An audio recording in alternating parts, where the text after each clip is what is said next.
Hay un momento, y a mí me ha pasado más de una vez, en el que uno está leyendo noticias, analizando cifras, revisando declaraciones diplomáticas, y de repente algo hace clic. No es una revelación dramática, no es un titular sensacionalista, es algo más profundo, más incómodo. Es la sensación de que lo que estamos viendo no es un accidente, no es una coincidencia, no es el resultado de un solo presidente o una sola política, es el producto de décadas de decisiones acumuladas, de intereses que nunca se nombraron públicamente, de estructuras de poder que funcionan con una lógica que rara vez alguien explica con claridad.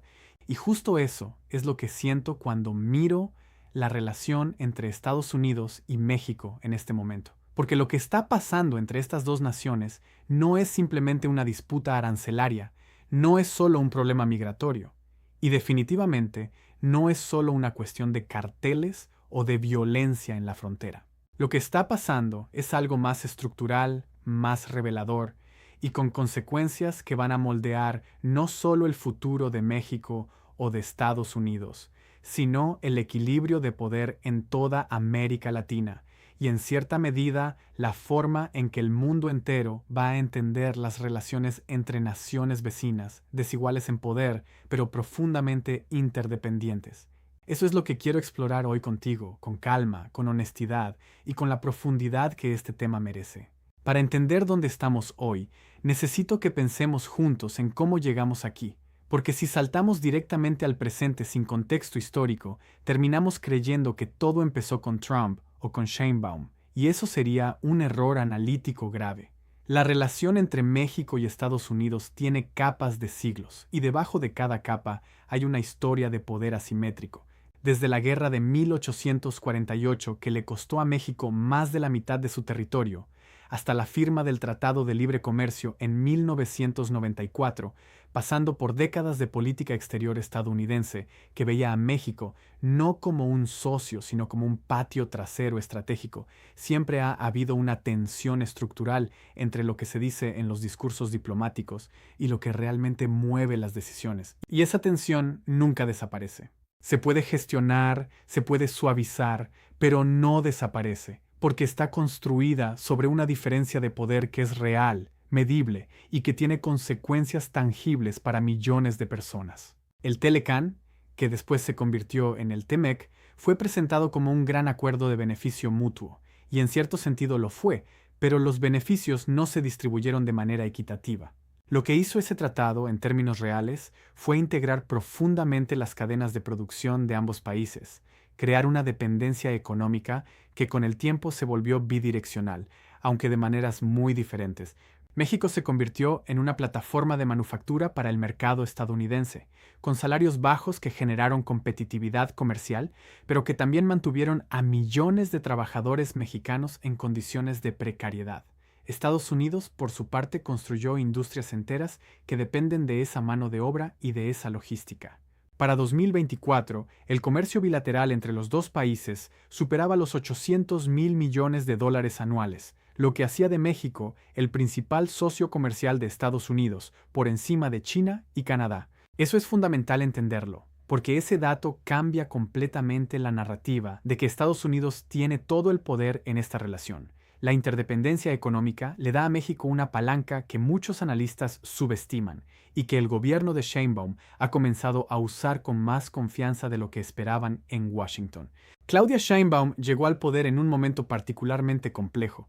Heredó un país con una deuda institucional enorme hacia los movimientos sociales que le dieron el triunfo electoral, con una economía que necesitaba reformas de fondo, con una relación con las élites empresariales que era tensa desde los tiempos de López Obrador, y con una presión externa que se intensificó prácticamente desde el primer día de su gobierno. Porque en ese mismo periodo, Donald Trump volvió a la Casa Blanca con una agenda que, a diferencia de su primer mandato, llegaba más articulada, más agresiva y con una base política interna que lo respaldaba con mucha menos resistencia institucional que antes. La combinación de estos dos liderazgos en dos naciones que comparten más de 3.000 kilómetros de frontera y casi $1 billón en comercio es, en sí misma, un experimento geopolítico sin precedentes recientes. Lo que Trump ha hecho con México en esta etapa no es simplemente política de inmigración. Es algo más estratégico y, en mi lectura, más revelador de cómo Washington percibe su relación con el hemisferio occidental en un contexto de competencia global con China. Las amenazas arancelarias, la presión sobre los carteles, la narrativa de los grupos terroristas, todo eso tiene una lógica que va más allá de la frontera. Lo que Estados Unidos está intentando hacer es redefinir los términos de su relación con México en un momento en que la geopolítica global está cambiando rápidamente. China ha expandido su presencia económica en América Latina de manera significativa en la última década. Las inversiones en infraestructura, los acuerdos comerciales, la presencia en sectores estratégicos como la minería y la tecnología, todo eso representa para Washington una amenaza que no es solo económica, sino también de influencia política en su propio vecindario. Y México, por su posición geográfica, por su tamaño económico y por su rol como corredor entre América del Norte y América del Sur, se convierte en una pieza crítica de ese tablero.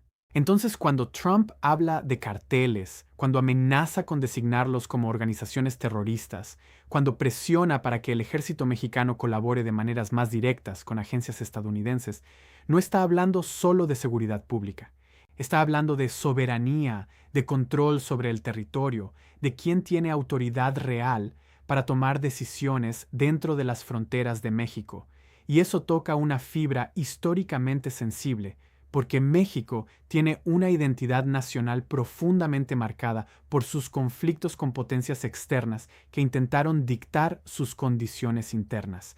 La Constitución mexicana, el principio de no intervención, la doctrina Estrada, todo eso no son simplemente papeles históricos, son marcos ideológicos que definen cómo los gobiernos mexicanos entienden su legitimidad y su soberanía. Sheinbaum no puede simplemente capitular ante la presión de Washington sin pagar un costo político interno enorme. Pero tampoco puede ignorarla porque la economía mexicana está demasiado integrada con la estadounidense como para asumir el riesgo de una ruptura seria. El tema de los carteles merece un análisis más profundo del que normalmente se le da, porque la narrativa dominante los presenta como un problema de seguridad que México no quiere o no puede resolver, y eso es una simplificación que no resiste el análisis serio. Los carteles son, en términos económicos, organizaciones transnacionales con una capacidad logística y financiera extraordinaria. El mercado de drogas en Estados Unidos mueve entre 80 y 100 mil millones de dólares anuales en consumo interno. Ese dinero no se queda en México, circula, lava, se integra en la economía formal de ambos países. Las armas que utilizan los carteles mexicanos provienen en su inmensa mayoría de fabricantes y distribuidores en Estados Unidos. La demanda que alimenta su existencia es en gran parte estadounidense. Entonces, el problema no tiene una sola orilla, y presentarlo como si México fuera únicamente el origen y Estados Unidos únicamente la víctima es políticamente conveniente, pero analíticamente deshonesto. Yo no digo esto para defender a los carteles, que son organizaciones que han causado un sufrimiento inmenso y que representan una crisis humanitaria real en muchas regiones de México. Lo digo porque entender correctamente el problema es el único camino hacia soluciones que funcionen, y hasta ahora los enfoques que han ignorado la dimensión bilateral del fenómeno han fracasado sistemáticamente. Hay algo que me parece especialmente significativo en la postura de Sheinbaum frente a Trump, y es que ha elegido una estrategia que podría describirse como firmeza selectiva combinada con pragmatismo económico. Ha mantenido una retórica soberanista que le da legitimidad interna, ha rechazado públicamente la intervención militar extranjera, pero al mismo tiempo ha mantenido abiertos los canales de cooperación en áreas donde los intereses coinciden. Eso es diplomacia sofisticada, aunque no siempre se perciba así en los medios. Lo que está haciendo es comprar tiempo, negociar en la práctica mientras mantiene la narrativa de independencia. Y eso tiene una lógica de supervivencia política que es difícil criticar cuando uno entiende las restricciones reales dentro de las que opera. Pero también tiene límites, y esos límites se están acercando, porque la presión de Washington no está disminuyendo, y la economía mexicana está mostrando señales de tensión que no se pueden ignorar indefinidamente. El peso mexicano ha tenido periodos de volatilidad significativa vinculados directamente a las declaraciones de Trump sobre aranceles.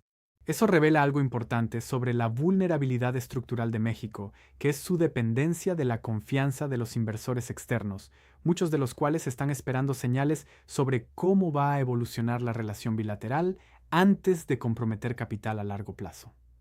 El nearshoring, que fue una de las grandes esperanzas económicas de México después de la pandemia y del conflicto entre Estados Unidos y China, que llevó a muchas empresas a buscar ubicaciones más cercanas al mercado norteamericano, depende en buena medida de que esa relación bilateral sea predecible y estable. Si la incertidumbre política se prolonga, una parte de esa oportunidad histórica podría desplazarse hacia otros destinos como Vietnam, India o incluso países de Centroamérica con condiciones competitivas. México tiene una ventana de oportunidad que no es ilimitada, y la tensión con Washington complica aprovecharla al máximo. Ahora bien, también quiero hablar de algo que rara vez aparece en los análisis sobre esta relación, y es la dimensión moral del poder que ejercen estas dos naciones. Hay una tentación, cuando se analiza geopolítica, de hablar puramente en términos de intereses, estrategias y equilibrios de poder, como si la moral fuera un elemento decorativo que no tiene influencia real en los resultados. Pero yo creo que esa perspectiva es incompleta.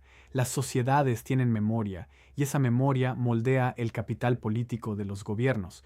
La desconfianza histórica que grandes sectores de la sociedad mexicana tienen hacia los Estados Unidos no es irracional, está fundada en experiencias concretas de intervención, de presión, de manipulación de sus instituciones. Y esa desconfianza es un factor real que cualquier estrategia estadounidense hacia México tiene que considerar, porque ignorarla produce exactamente el tipo de resistencia nacionalista que hace más difícil la cooperación genuina en los temas donde ambos países realmente necesitan trabajar juntos, que no son pocos. Del lado estadounidense, también hay una dimensión moral que me parece importante señalar.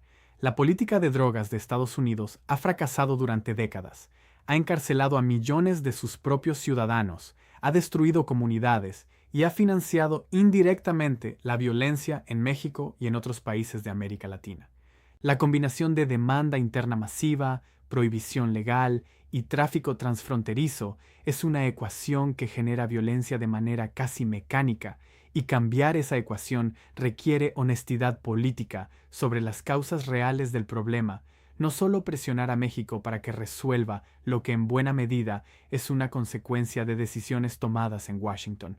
No digo que México no tenga responsabilidad en esto, la tiene, y profunda, pero la responsabilidad es compartida, y los análisis que no reconocen eso están construidos sobre una premisa falsa. Lo que veo hacia adelante es una relación que va a seguir siendo tensa, compleja y llena de contradicciones, precisamente porque los intereses de ambos países están demasiado entrelazados para una ruptura real, pero también demasiado divergentes en puntos clave para una armonía genuina.